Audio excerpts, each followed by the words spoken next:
Bonsoir à toutes, bonsoir à tous et bienvenue dans ce nouveau numéro de Radio Fringale. Aujourd'hui, on est hyper hypé car on va parler du retour de la route et j'ai la chance pour ça d'être accompagné de mes deux fidèles acolytes, Raph et Adrien. Bonsoir messieurs, comment allez-vous ?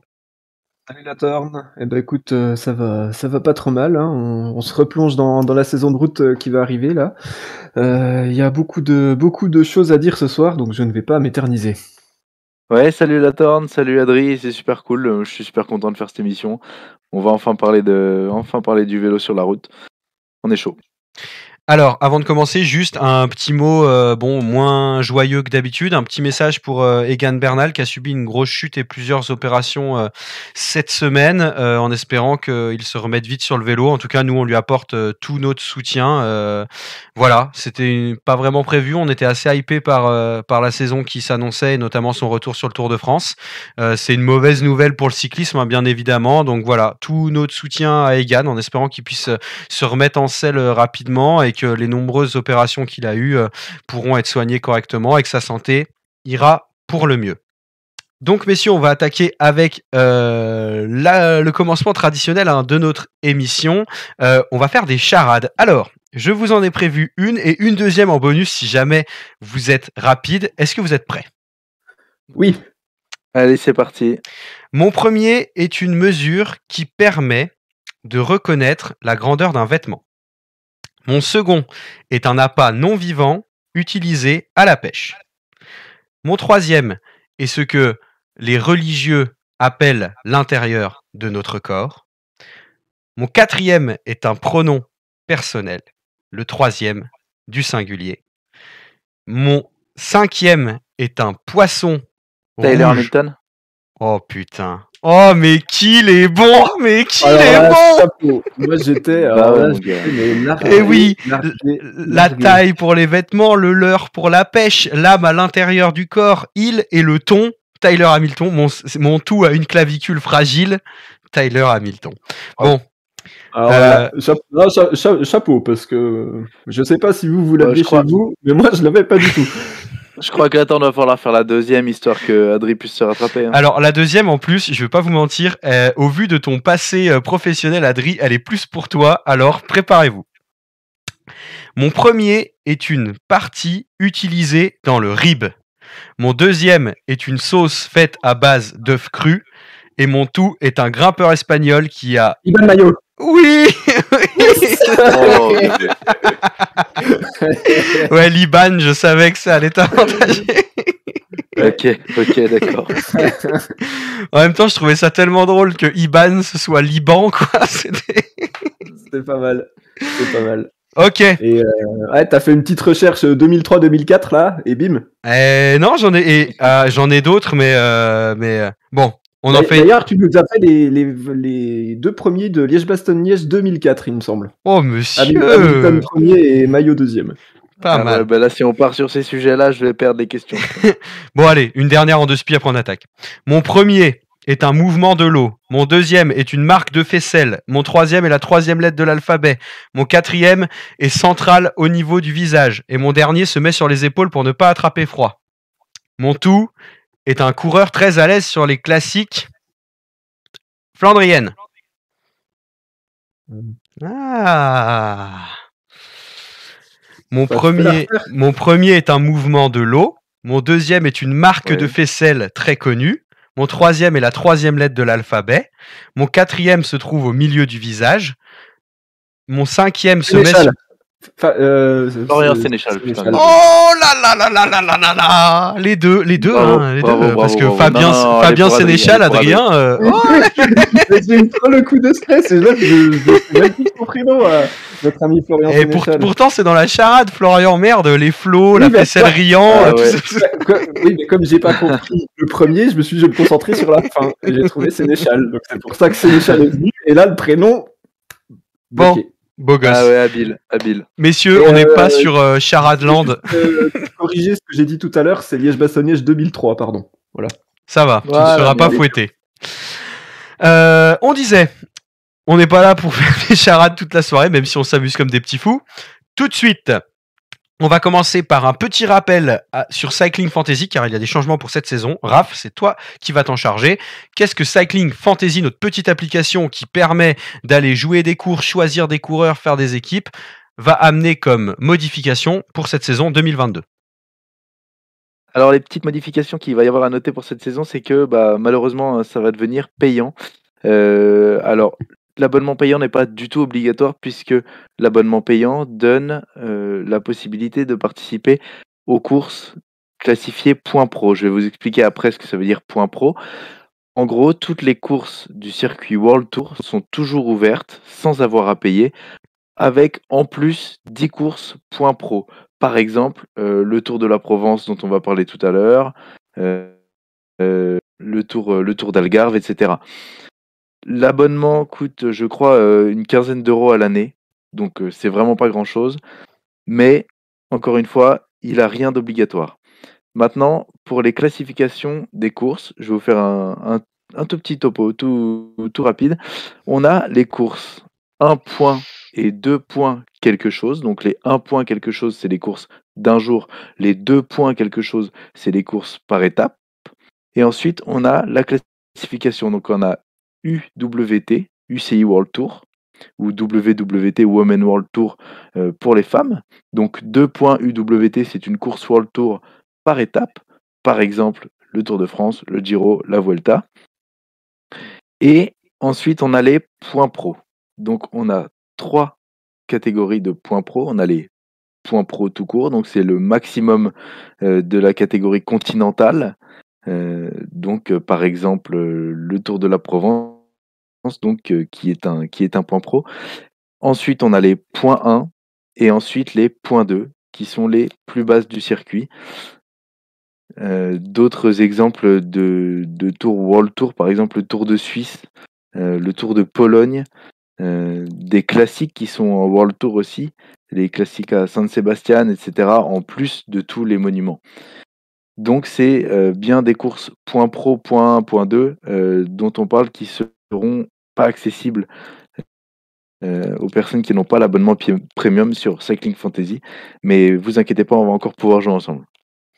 Parfait, merci Raphaël. Donc on a dit point pro, point 1, point 1, point 2, les courses continentales et le World Tour, WT ou WWT pour les femmes. L'émission du jour va nous amener à parler du retour de la route. Enfin, on y est. Donc pour cela, on a décidé de vous présenter les courses qui, selon nous, vont marquer ce début de saison. On va faire ça par ordre chronologique, du début du mois de février jusqu'à la fin du mois de février, et on a chacun préparé 2 courses à vous présenter. Je vais prendre la main, messieurs, pour vous présenter la première course qui, moi, me tient à cœur, qui s'appelle l'Étoile de Bessèges, aussi appelée le Tour du Gard. Elle aura lieu du 2 au 6 février et elle sera en diffusion libre sur la chaîne L'Équipe. C'est une course par étapes qui a lieu dans le sud de la France. Une course qui habituellement est plus pour des profils sprinter-puncher. On va voir que cette année, le parcours a un peu changé et devrait normalement sacrer un grimpeur ou un puncher qui est capable de grimper pas trop mal. Tous les jours dans ce tour-là, on a le spectacle d'une classique et pour finir, un petit chrono. La première étape, elle va nous amener à Bellegarde avec une côte finale. Donc il faut savoir que tous les jours quasiment, ça finit en montée, ça finit avec du punch. Quand je parlais de classique, on est vraiment là-dedans. Première étape à Bellegarde. C'est sûr que c'est pas la Vuelta. C'est un peu notre petite Vuelta, nous. Tout à fait. Première étape à Bellegarde, une petite côte dans le final, plus courte que d'habitude, moins d'1 kilomètre, mais qui va quand même envoyer du costaud. Ce sera pour les sprinters punchers.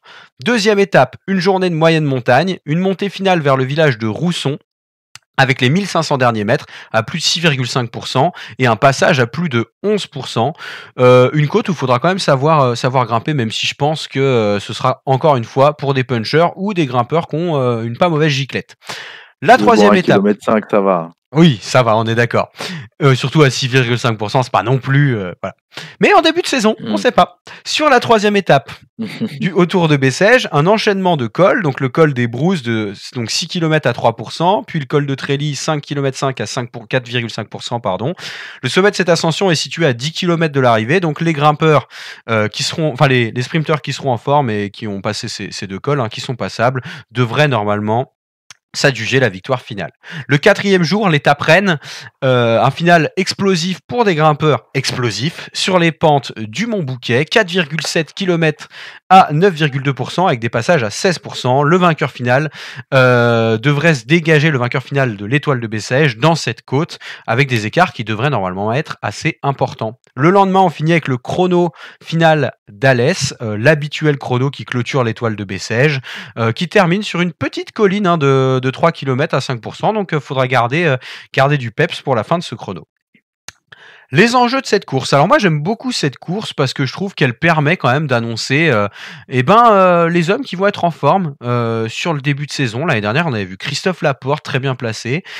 Filippo Ganna également. Et puis, comme dit, alors cette année, on a cette fameuse côte lors de l'étape numéro 4 qui devrait nous amener un peu plus sur une course pour grimpeurs. Mais d'habitude, on est dans cet état d'esprit un peu classique tous les jours. Ça pète, les arrivées sont spectaculaires. Donc moi, j'aime beaucoup.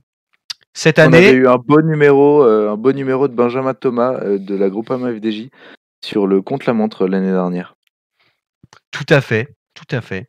Au niveau de la start list, messieurs, alors qui est-ce qu'on va retrouver? Alors, Ineos, on a l'impression qu'ils envoient l'équipe pour le Giro, ils se sont trompés. On a du Cadco, on a du Ganna, du Carapaz, du Martinez. Enfin, vraiment, ils y vont tout feu, tout flamme, ils veulent pas la laisser passer. À côté de ça, on aura les grosses équipes World Tour.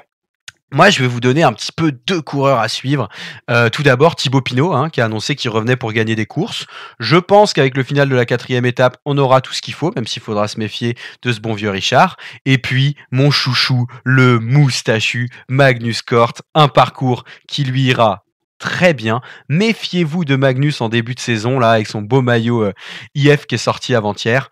Il sera à suivre. Comme j'ai dit, la diffusion est sur l'équipe, donc on en profite les après-midi du 2 au 6, soit en double screen au travail, soit sur son téléphone, soit au calme à la maison, et on se met l'étoile de Bessèges pour se régaler en ce début de saison.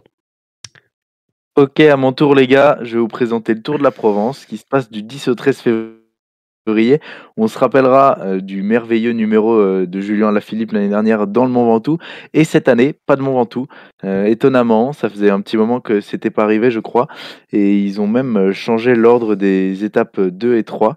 Donc cette année, on va avoir l'étape de montagne, de pure montagne, en tout dernier. Donc avec une arrivée à la montagne de Lure cette fois. Donc on commence par un prologue de 7 km de long, un parcours hyper roulant, rapide, pas technique du tout. Pour un spécialiste de l'exercice. Voilà, on verra qui est en forme là-dessus, mais globalement, ça présage rien de particulier. Une étape ensuite de 160 km avec seulement 400 mètres de dénivelé positif, donc sur le papier destiné aux sprinters, mais attention, les conditions pourraient jouer un rôle déterminant, puisqu'il pourra y avoir des bordures. C'est la fameuse étape de bordure du Tour de la Provence. On verra les grosses équipes qui pourront peut-être s'illustrer. Pas de difficulté majeure dans la 2e étape, donc la 3e, prologue, première étape, 2e étape. Pas de difficulté majeure, mais 2 cols de 6 km sur la boucle de 75 km qui va clore cette étape. Une arrivée en côte, 1 km à 3,5%, fin à 4,5%, donc vraiment rien de très costaud. Donc c'est une étape qui est assez indécise entre baroudeur, sprinter assez costaud ou bien puncher. Et ensuite, l'étape dans laquelle tout va se décider est l'arrivée à la montagne de Lure.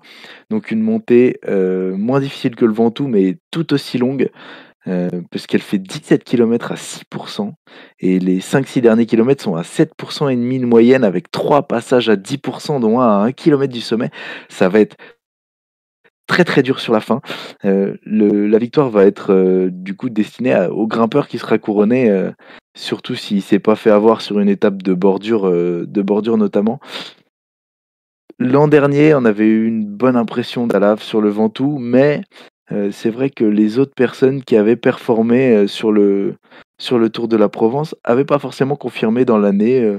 Ivan Sosa, par exemple, qui avait gagné, qui s'était adjugé la victoire sur les pentes du Mont Ventoux avec l'arrivée au Chalet Reynard, n'avait absolument pas confirmé sa victoire, tout comme Bernal qui avait paru costaud, ou même Ineos en général qui pourtant avait été impérial dans cette montée du Ventoux. Cette année, ils enverront Richard Carapaz. Ça sera intéressant de le suivre pour la suite de la saison, surtout si Bernal n'arrive pas à être au top. Ethan Hayter va partir aussi avec Ineos. Est-ce qu'il va pouvoir prendre un rôle de leader, faire une différence pour pouvoir survivre en montagne? On sait que c'est pas forcément son point fort. À côté de ça, on aura les Storer, Sosa, Paré Peintre, Jorgensen, Victor Lafay, qui seront à suivre. Mais moi, vraiment, la personne que j'ai envie de voir sur cette course, c'est Julien Alaphilippe. Est-ce qu'il va réussir à suivre en montagne? Est-ce qu'il va être aussi fort que l'année dernière sur la montagne? Et du coup, ça va nous donner comme beaucoup d'indications sur son éventuelle participation plus sérieuse à un Tour de France, par exemple. Et une course qui aussi va être diffusée sur l'équipe TV. Ouais, j'ai une petite question du coup pour ouvrir tout ça, messieurs. Julien, il nous a dit qu'il voulait pas faire les Flandriennes cette année, qu'il se concentrait sur les Ardennaises. Est-ce que du coup, il se dit qu'il veut avoir un corps un peu plus adapté pour la montagne, puisqu'on sait quand même les Flandriennes, ça demande un peu plus de poids, de jus, de braquet? Ouah, je sais pas si vraiment il faut y voir un lien de cause à effet comme tu le dis. Je pense surtout qu'il fait l'impasse sur les Flandriennes pour essayer enfin de gagner Liège-Bastogne-Liège. À mon avis, c'est vraiment, son gros objectif de la saison. Gagner Liège-Bastogne-Liège avec le maillot de champion du monde. Il a déjà eu 2 occasions, il l'a jamais fait. Donc moi je vois plutôt, ça comme ça, je pense vraiment pas que Julien Alaphilippe, il va gagner le Tour de France un jour, et je pense que ce serait une grosse erreur pour lui dans sa carrière, dans son évolution de carrière, de se dire je veux gagner le Tour et je veux tout faire pour gagner le Tour. Donc voilà, moi je pense pas que ce choix de pas faire les Flandriennes, ça soit parce qu'il veut gagner le Tour. Je suis assez d'accord avec toi, mais sur un malentendu, regarde le Tour 2019. Alaf, il est costaud en montagne. Il est costaud en montagne, pas sur des montées très raides, etc. Il est costaud sur les montées assez longues, pas trop raides, où il arrive à tenir. Et là, tu vois, le dernier passage à 10% dans le dernier kilomètre, c'est un truc qui peut lui convenir. Et s'il arrive à s'accrocher toute la montée, comme il s'est accroché dans le Tourmalet, par exemple, et ben, je pense qu'il peut aller décrocher la victoire là-dessus, sur le Tour de la Provence, par exemple. J'ai Ouais, bah un petit complément à apporter. J'ai vu une interview là, avant-hier où il était interviewé par Lisa Razou qui lui posait cette fameuse question sur le Tour et j'ai vu un petit changement, dans ses paroles. Avant, il expliquait que voilà, le Tour était pas pour lui, qu'il y allait pour, gagner des étapes, machin. Là, il a pas fermé la porte et c'était la première fois que je l'entendais, pas fermer la porte à peut-être, là, pas forcément cette saison, mais vraiment, s'y intéresser. Il disait qu'il était pas forcément sûr d'avoir les qualités pour, mais que, à un moment, il aimerait quand même bien voir s'il a les qualités pour ou pas, quoi. Je Ben pense que voilà, il pourra se tester là-dessus. si cette année il gagne Liège-Bastogne-Liège, peut-être qu'il va se dire bah maintenant ma carrière elle est réussie au niveau des classiques, je donne tout pour essayer de gagner le Tour. C'est une possibilité, mais moi je pense qu'il ferait une connerie. Ok, messieurs, on enchaîne. Troisième course, le Tour Garve, pardon. Adrien, elle est pour Le toi. Tour d'Algarve qui n'est pas facile à prononcer, donc ça se déroulera du 16 au 20 février au Portugal. L'Algarve, c'est une région du sud du Portugal. Donc traditionnellement, c'est une des premières courses européennes chaque année qu'on retrouve, hein. Elle existe depuis 1960, cette course.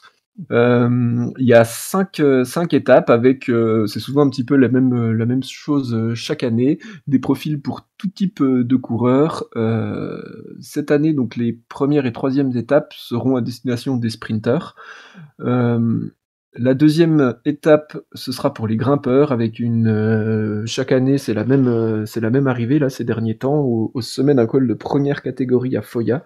Et la nouveauté cette année, c'est qu'ils ont rajouté une autre ascension juste avant, ce qui fait que sur les 25 derniers kilomètres, il y aura 20 kilomètres de montée et seulement 5 kilomètres de descente, pardon, entre les deux cols. Donc c'est vraiment destiné à des grimpeurs. Et alors maintenant, il y a la concurrence du Tour de Provence aussi. Donc on reparlera des noms qui seront au départ tout à l'heure. Mais en tout cas, les grimpeurs peuvent trouver un très très beau terrain de jeu. Ce qui va être intéressant aussi à suivre, c'est la 4e étape, parce que c'est un contre-la-montre qui est proposé par l'organisation, et un contre-la-montre qui sera long de 32,2 km. En général, et surtout en début de saison, on trouve pas des chronos si longs, et même sur des courses d'une semaine, c'est plutôt 15-20 bornes en général. Même sur cette même course l'année dernière, le contre-la-montre, il faisait 20 km. Donc ça va aussi permettre à des gros rouleurs qui aiment vraiment ces efforts longs comme ça, et bah, de pouvoir gagner du temps au général, pourquoi pas en rattraper s'ils ont pris un petit éclat dans la deuxième étape. Et surtout la 5e et dernière étape pour, on va dire plutôt pour puncher-grimpeur. Il y a la double ascension de Malaho qui aura lieu dans le final. La première est le sommet à 25 km de l'arrivée et la dernière, c'est l'arrivée.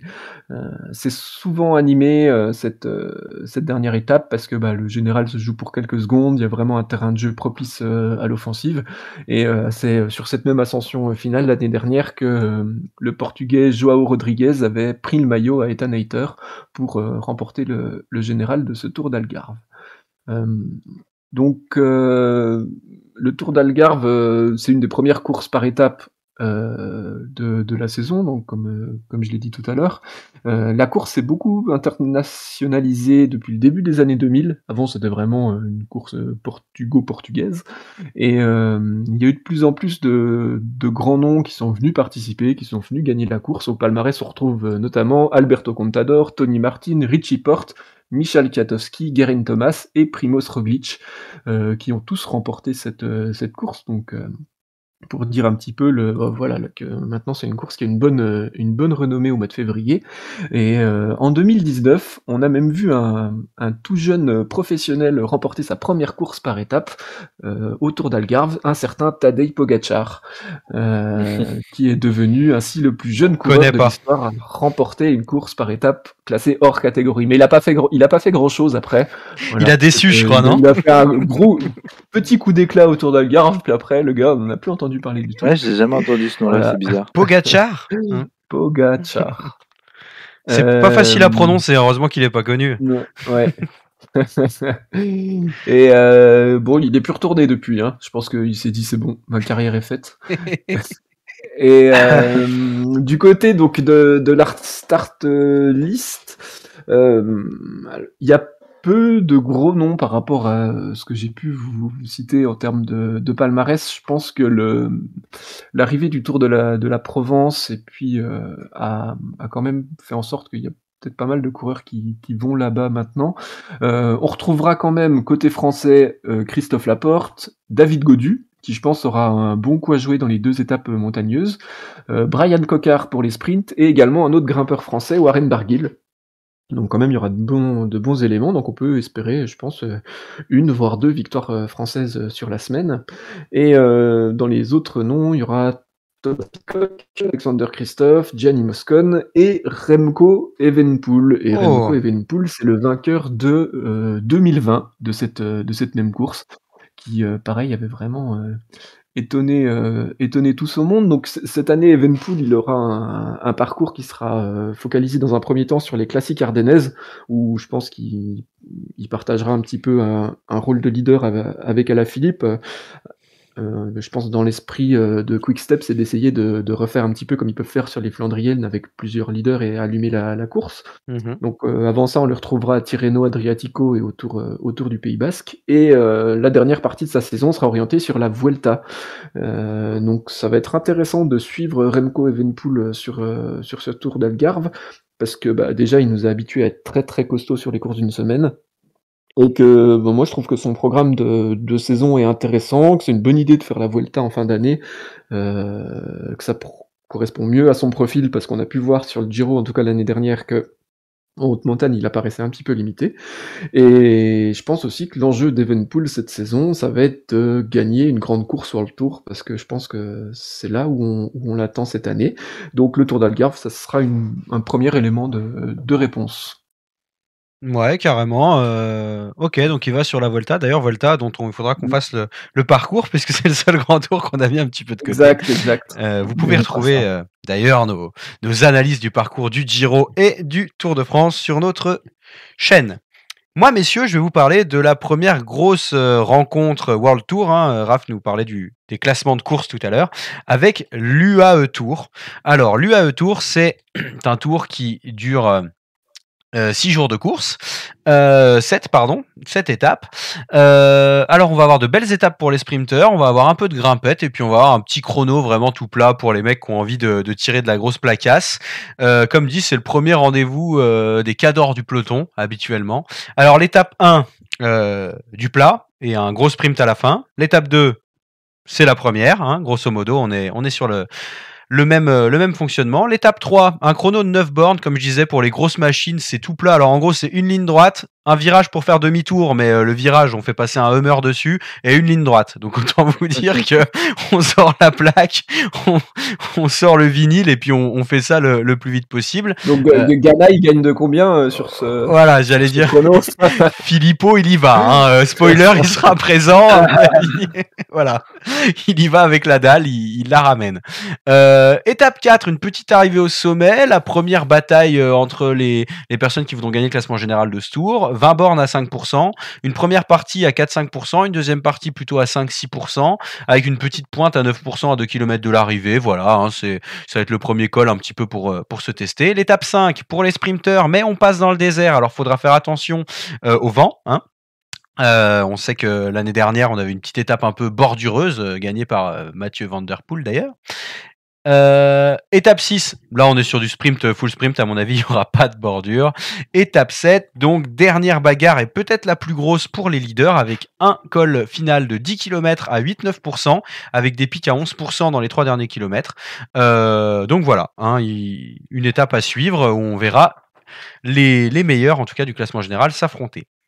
Moi j'aime bien ce tour, même si je suis pas ultra fan de l'endroit où il se déroule, parce qu'il permet de voir un petit peu qui est en forme. L'année dernière, on a eu Pogačar le remporter et c'était le début de sa domination, puisqu'il a carrément écrasé, comme on l'a pu le voir l'année passée.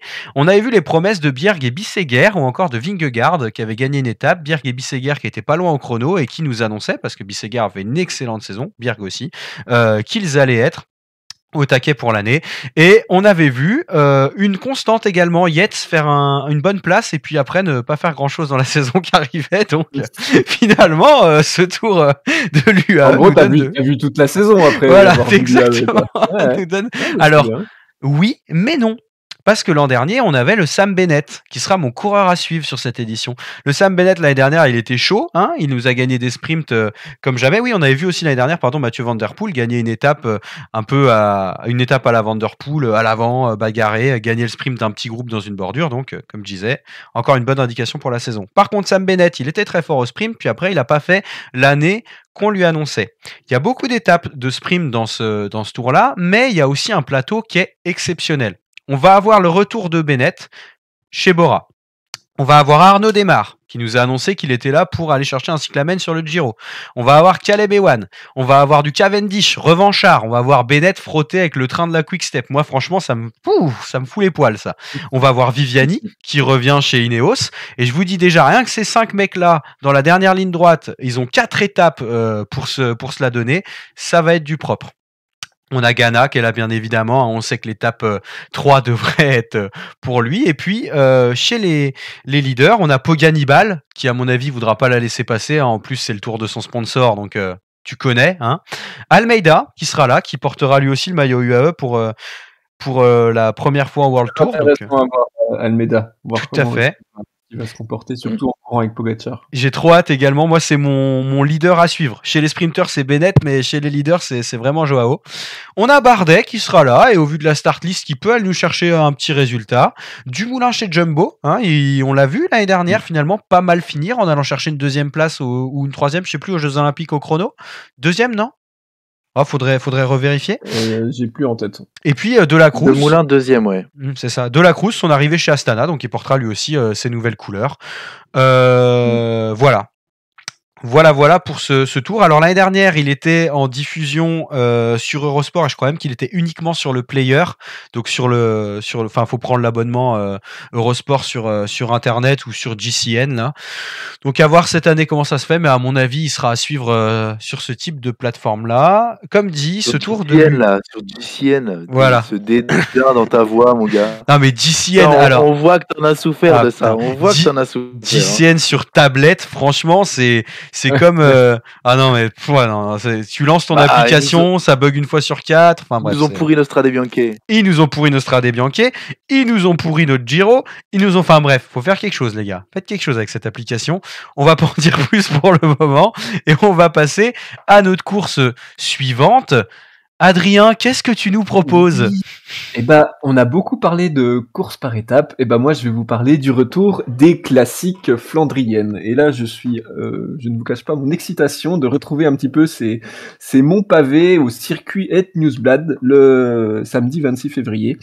Donc, c'est une course qui a été créée en 45 et qui s'appelait jusqu'en 2008 le circuit du Het Volk pour les plus anciens. Peut-être que ça vous dit quelque chose. Et c'est traditionnellement la première classique pavée de la saison qui marque aussi le début des courses en Belgique.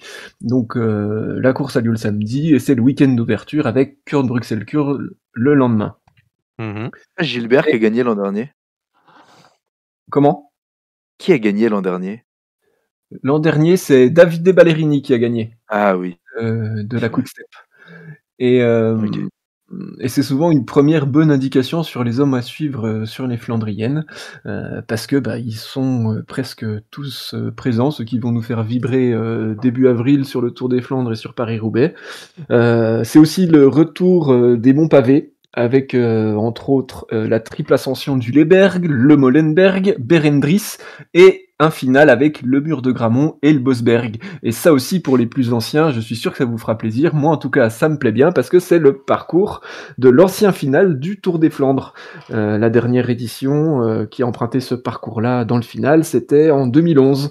On reparlera pas de cette édition 2011 avec Sylvain Chavanel qui aurait dû gagner, mais qui a préféré attendre Tom Boonen et le regarder faire 4e plutôt que de faire le sprint à Nick Nuyens. Bref, c'est une autre histoire. On va plutôt se focaliser sur... Une histoire qui sera peut-être un jour racontée par le père d'Ossard, non ? C'est possible, mais il faut que le père d'Ossard y digère encore un petit peu l'histoire. Totalement neutre, je pense. Donc du coup, revenons au Newsblad. La start list, donc il y aura forcément une grosse équipe Quick-Step avec Stibar, Lampard, Sénéchal et Asgreen.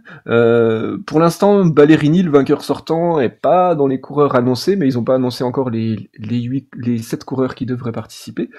Il y aura aussi Philippe Gilbert, Alexander Christophe, l'équipe Jumbo qui sera très très intéressante à suivre cette saison sur les classiques avec Wout van Aert, Christophe Laporte et Tige Benoît qui est aussi une recrue et Van Aert est particulièrement heureux du recrutement de Benoît, donc ça va être intéressant à voir aussi. Il y aura également Jasper Stuyven, Van Avermaet, Nassen, Valgren, Moscon, Nibali, qui aussi va aller toucher un petit peu de pavé. Hein. On sait qu'il va faire quelques mais il fait Roubaix, Nibali, il a dit. Il est chaud. Hein. Ouais. Je pense qu'il a envie de vraiment se faire plaisir sur sa fin de carrière et ça, c'est cool à voir. Quoi. Donc, il y aura aussi l'ami de Raph, Sonny Colbrelli, Pitcock. C'est italien qui font également, pas Sepp Van Mark et moi le coureur dont j'ai envie de vous parler un petit peu plus longuement, c'est Peter Sagan, parce que Peter Sagan il sera aussi présent avec sa nouvelle formation Total Energy.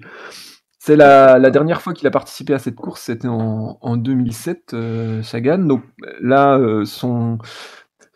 sa reprise a été repoussée parce que le Tour de San Juan en Argentine où il devait aller a été annulé. Il a eu le Covid récemment, donc il a pris du retard dans sa préparation. Il va peut-être reprendre le week-end d'avant au Tour des Alpes-Maritimes et du Var, mais c'est pas encore sûr.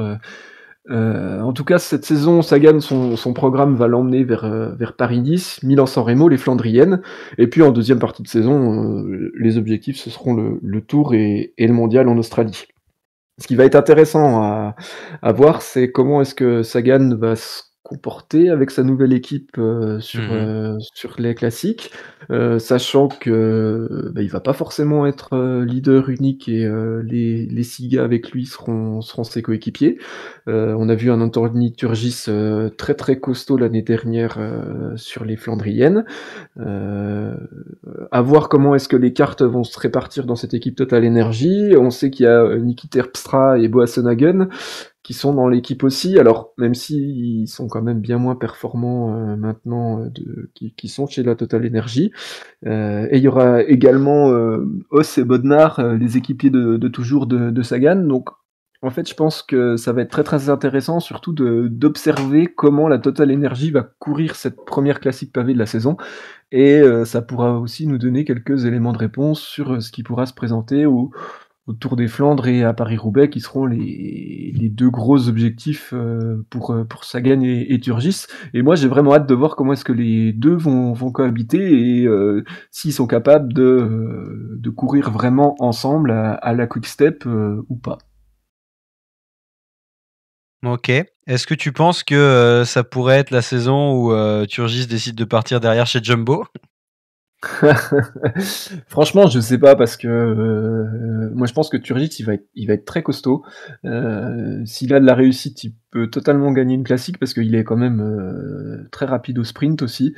Je pense que s'il ose à un moment partir dans un coup, et peut-être qu'il osera plus le fait d'avoir Sagan à côté, ça va peut-être lui permettre aussi à lui prendre plus de risques, de plus tenter. Et on sait que souvent sur les Flandriennes, bah, ceux qui gagnent, c'est ceux qui tentent. Donc non, je pense pas que du coup Turgis soit frustré et puis qu'il parte bientôt. Parce que c'est vrai que Turgis, il les enchaîne, hein, les top 10, top 15, voire même top 5 parfois, où merde, tu te dis, putain, gros, il manque pas grand-chose là. Ouais, c'est ça. Trouve le truc, Ouais. soit tu t'entraînes plus, soit tu Oh. tu Non, oses plus, soit je tu oses pense, plus, ouais, soit je tu pense changes vraiment que d'équipe. c'est dans sa Mais tactique de course. il a un méga potentiel ce mec. Il pourrait aller gagner 2-3 classiques par saison Mais et à chaque fois il atterrit, là mais au tu pied remarques avec qu'on le les voit grands, tout pas? le temps avec les grands, quoi. On le voit pas dans les courses où il fait des super résultats, on le voit pas de la course. Bah, Moi j'ai il travaille souvent, hein. Ouais, mais on le voit pas, tu l'as vu attaquer déjà? Et bah, je crois que je l'ai vu une fois attaquer, Ouais, peut-être. Il suit, ouais, c'est ça. Et mais du il coup, répond, mais il lance pas ouais, lui et ça ouais, lui manque. ouais. Bah, on va voir, mais peut-être que l'arrivée de Sagan, ça va aussi le libérer d'un poids, d'une pression du résultat aussi, hein, Ah ouais, ça serait cool. qu'il y a et puis voilà, donc ça va être Puis intéressant de à se dire suivre. puis de se dire que maintenant si Sagan est dans sa roue, il va être obligé de faire le poisson pilote, alors peut-être que ça le fera un peu, ça lui foutra un peu les glands de 1-2 fois. Il se Mmh, dira: «La prochaine fois elle est pour moi, ça y est, je pars un peu avant, quoi». peut-être. Ok, très bien, messieurs. On passe sur nos dernières courses que Raph, tu vas nous présenter pour ce mois de février. Ouais, je vais vous présenter 2 courses, donc désolé Adri, moi je regarderai pas le Het Nieuwsblad, Juste, hein. je te coupe, Raph. Est-ce que Adrien, tu peux nous dire, je sais pas si tu l'as fait juste avant, mais au niveau de la diffusion, tu sais où est-ce qu'on peut retrouver tout ça? Non, je sais pas, j'ai pas recherché l'info. Ok, aucun mal. Bah, ce sera certainement Ouais. sur JCN. N'hésitez pas, la plateforme est incroyable. Allez, Raph. Et bah, du coup, moi je vous dis, venez voir plutôt la course que je vais vous présenter qui se passe le même jour sur l'équipe. Ah. Donc le 26 février en même temps qu'Het Nieuwsblad, c'est dommage. Je trouve que c'est une course magnifique à regarder, toujours un régal. C'est la Faune Ardèche Classique qui est doublée toujours sur le week-end. Donc le samedi, la Faune Ardèche, le dimanche, la Faune Drôme qui s'appelait avant Royal Bernard Drôme. Donc la Faune Ardèche Classique qui est une étape qui est plutôt typée grimpeur-puncher. Donc avec du beau dénivelé, plus de 3000, très usant avec des passages très raides. Souvent les côtes sont à plus de 10% de moyenne, hein. Donc c'est une magnifique course à regarder du début à la fin. Souvent le vainqueur est un vainqueur solitaire, soit au terme d'une échappée au long cours, soit au terme d'un démarrage dans les derniers kilomètres. Mais quoi qu'il là cette année ça se termine avec la côte du Val d'Enfer à 7 kilomètres de l'arrivée. C'est une petite côte d'1,5 km à plus de 10% de moyenne. Donc celui qui passe le sommet avec 10-15 secondes d'avance, à mon avis, il a gagné. L'année dernière, la course avait été pour Godu et je vous présente donc dans la foulée, le lendemain, la Faune Drôme classique. Donc un terrain aussi très accidenté, un peu moins de dénivelé, des difficultés moins longues et moins raides que la veille. Mais c'est encore une course pour puncher où il faut impérativement une bonne pointe de vitesse ou alors un gros moteur pour déposer ses adversaires. Mais soit on arrive seul comme Badjoli l'année dernière avec une dizaine de secondes d'avance sur ses adversaires, soit on dépose tout le monde au sprint. Le parcours, malheureusement, n'est pas encore sorti Si, pour le moment. alors, Donc, je te coupe, il est sorti hier ou aujourd'hui. Parce que j'ai vu Ok. que sur la Drôme, Faune Drôme classique, il y avait une arrivée au sommet, du coup ils avaient changé le final et que maintenant c'était une arrivée pour Puncher au sommet. Donc Ok, bah je suis désolé, j'ai je te pas laisse. vu, j'ai été regarder hier, j'avais pas trouvé. Mais Alors je bougez crois pas, hein, on va regarder ça en direct, hein, on va se faire, J'arrive tout de suite. plaise, on va aller sur le site. Donc si tu dis que ça arrive en côte, c'est tant mieux parce que ah oui, effectivement, ça arrive en côte. Donc au terme d'une étape de 191 km et demi, 2400 mètres de dénivelé positif, donc un petit peu moins de dénivelé que celle de la veille. Mais c'est toujours la question, est-ce que c'est le même coureur qui va réussir à gagner les 2 courses? Puisqu'en général, comme elles sont juste à côté, c'est les mêmes coureurs, les mêmes start list Mmh. qui sont annoncés sur ces courses. Donc un très beau week-end en perspective. Ce serait vraiment dommage de ne pas regarder les 2. Donc il n'y a pas un classement général, hein, c'est pas des étapes, c'est 2 courses indépendantes, mais avec les mêmes organisateurs. C'est vraiment c'est le week-end à regarder. Le dernier doublé qu'il y a eu, c'était en 2016, c'était Petr Vakoč, qui est aujourd'hui dans l'équipe d'Alpecin Phoenix. Donc souvent des beaux noms, souvent ça sourit aux Français, hein, beaucoup de Français dans les palmarès. Heu et souvent des jeunes qui essaient de se montrer de plus en plus et cetera, notamment Gaudu et Badjoli l'année dernière. Donc pour l'instant, des start lists qui sont pas très fournis, hein, pas de gros noms qui sont sortis, enfin pas énormément de gros noms parce qu'il y a des gros noms, vous allez le voir. On a Guillaume Martin, Paré Pinte qui seront là, Alaphilippe et Van Zevenant pour The Canon Quick Step. Mais moi je voudrais vous parler de 2 équipes, j'ai pas réussi à faire mon choix là-dessus. Il y a Bora qui emmène Kamna et Kelderman. On a 2 autres noms à côté, mais on n'en a pas d'autres. Sachant qu'il y aura peut-être Postelberger et Vlasov pour aller les aider, on sait jamais. Et il y a l'Armada Jumbo, Roglic, Sepkus, Vingegaard. Ils ont cru que c'était le Tour de France, Voilà. comme, Ouais, Ah non, mais qu'est-ce que nous a fait Jumbo? C'est incroyable, comme Ineos incroyable. sur Bessèges. Alors, Roglic, les dernières années, a rarement commencé aussitôt. En général, il commençait soit sur l'UAE qu'il a gagné, soit sur les Strade Bianche où il fait 48e, je crois. Donc, est-ce que c'est juste une course de reprise et il va laisser la place à Vingegaard et Kuss?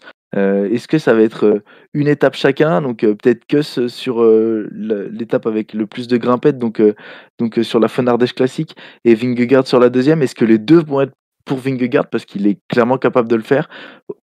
En soi, Roglic est aussi capable de le faire. Qu'est-ce que ça va être? Qu'est-ce que ça va être cette course, quoi? Est-ce que ça va être une réponse à McNulty et à l'UAE qui ont commencé très fort avec McNulty qui gagne avec 60 km d'échappée solitaire hier? Ça va être incroyable, vraiment un gros roster. Et on a aussi Kelderman et Kamna. Donc Kelderman, à la limite, lui, il a fait des grosses perfs, mais la stat que je vais vous donner, c'est juste qu'il a fait 0 victoire sur ses 4 dernières saisons. Mais Kamna, en 2020, gagne une étape sur le Tour de France et fait 2e sur l'étape des Puys d'Auvergne. Il gagne une étape sur le Critérium, il fait top 25 sur Liège-Bastogne-Liège. L'année dernière, il a assez peu couru, mais il gagne quand même une étape sur le Tour de Catalogne. Et la Von Ardèche classique, c'est clairement quelque chose qui pourrait lui correspondre. C'est quelqu'un qui a encore pas mal de choses à prouver, même s'il a eu un parcours très prometteur en 2020. Il n'a pas pu confirmer en 2021. Est-ce que ça va être le moment pour lui de montrer qu'il a les grosses jambes et qu'il va être là aussi sur les courses par étapes derrière? Pour l'instant, c'est très, très indécis. Soit ça va être un jeune coureur comme ça qui va nous faire quelque chose de beau, soit l'Armada Jumbo va tout écraser. Et dans les 2 cas, je pense que ça va être magnifique. Et comme je vous dis, il y a encore beaucoup de gros noms qui peuvent arriver, se rajouter par-dessus. Peut-être Gaudu qui va revenir défendre son titre sur la Von Ardèche classique. Bref, un très, très beau week-end en perspective. Ok, parfait. L'occasion également de vous dire que nous avons interviewé cette semaine Jérémy Levaux et qu'il participera au Tour de la Provence, mais également aux boucles Drôme-Ardèche, donc à suivre sur ces courses-là, en espérant un gros résultat de sa part et peut-être une première victoire après laquelle il court chez les pros depuis quelques saisons. Messieurs, on a fait un petit peu le tour de ce qui nous hype pour ce début de saison sur la route. Un plaisir d'avoir partagé cette émission avec vous. Bah ouais, ça y est, là, on peut dire que la saison, elle se lance. vraiment. Donc c'est cool. On attend quand même ça depuis le Tour de Lombardie, hein, comme chaque année. Donc non, ça fait super plaisir de se remettre là-dedans. Donc maintenant, on a hâte de regarder tout ça et puis d'analyser tout ça par la suite. Ok, on vous prépare du très très lourd avec Cycling Fantasy. On essaye de vous dire ça assez rapidement. Peut-être que la semaine prochaine, il y aura une petite vidéo qui va sortir. On vous tease tout ça tranquillement. Raph, un dernier mot?